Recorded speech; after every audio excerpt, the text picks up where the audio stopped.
Most people don't think of chicken as something nations fight over, but South Africa and the United States have been clashing over it for years. At the center of the conflict is one frustration South African farmers have repeated again and again. American chicken arrives too cheap, too subsidized, and too damaging for local producers to survive. So South Africa has spent years placing duties, limits, and health checks on U.S. imports to protect its own industry. It's a long, complicated fight, usually quiet, usually technical, and rarely noticed by the public. But in early 2025, everything changed.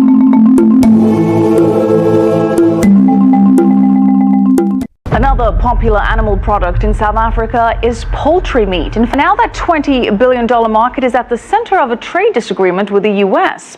The U.S. is warning South Africa that it could lose a lucrative trade deal if it doesn't open up that market.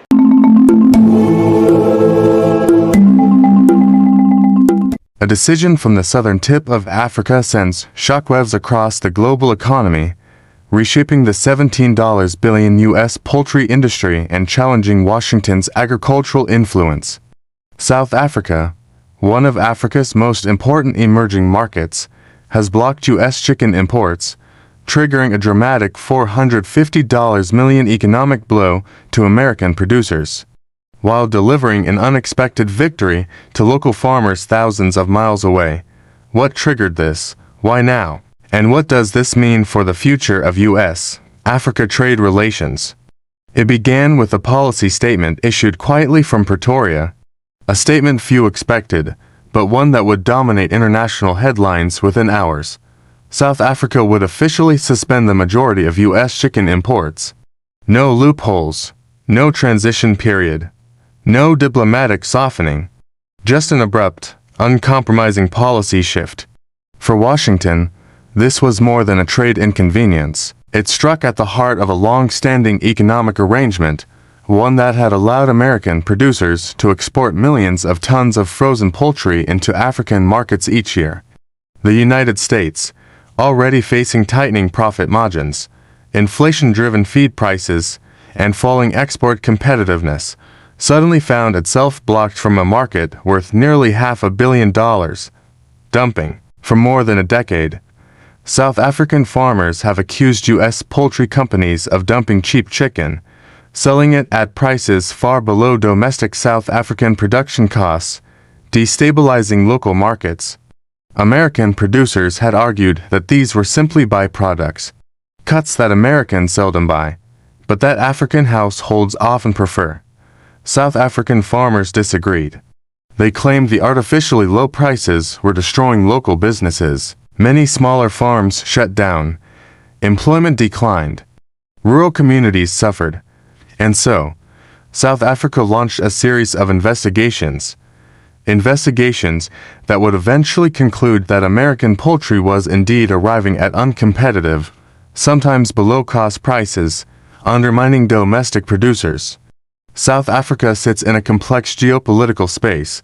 It is a member of BRICS, aligning with emerging economies like China, Brazil, Russia, and India. It remains one of Africa's largest beneficiaries of U.S. trade concessions through the African Growth and Opportunity Act (AGOA).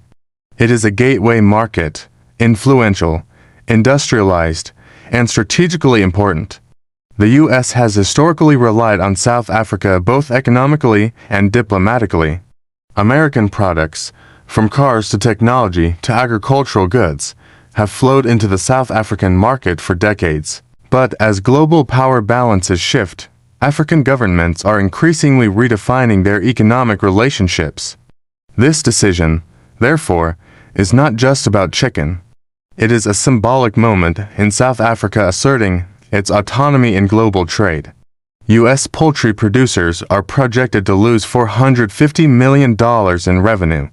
Companies depending heavily on export markets now face oversupply, price drops, potential layoffs, shifts in distribution channels, increased domestic competition, and this comes at a time when U.S. farmers are already battling high feed costs, rising inflation, slowing global demand, increased competition from Brazil and China, logistical disruptions. Since 2024 Washington, this is more than a financial loss. It is a strategic blow. African markets are young, growing, and increasingly powerful, and losing influence that could reshape America's position in global agricultural trade for years to come. While American producers face a downturn, the picture inside South Africa is dramatically different. Local farmers have described this decision as a historic win, a moment of long overdue stabilization. Here's what they gain: fairer competition, improved profit margins, opportunity for expansion, job creation, potential strength in domestic agriculture for years. South African chicken producers said they could not thrive under the weight of cheap imports. Now, for the first time in a decade, they are expanding operations, rehiring workers, and planning for a more sustainable future. But what about ordinary South Africans? Will prices go up? Will chicken, one of the country's most consumed proteins, become harder to afford? The government maintains that price increases will be minimal and temporary if they occur at all. Local producers argue that stable market conditions will eventually bring more predictability and fair pricing. Still, this remains one of the most sensitive aspects of the story, because consumer reaction could determine whether the policy survives long-term political pressure. Following the announcement, U.S. trade officials expressed deep concern and requested urgent consultations.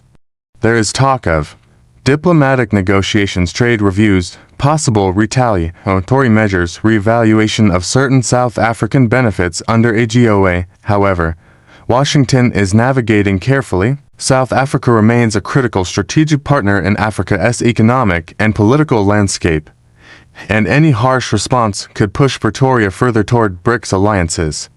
In recent years, African nations have become more assertive in international trade negotiations.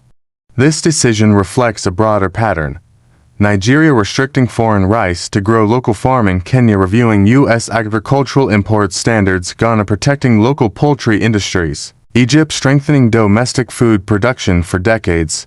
Global trade rules were shaped by Western economies.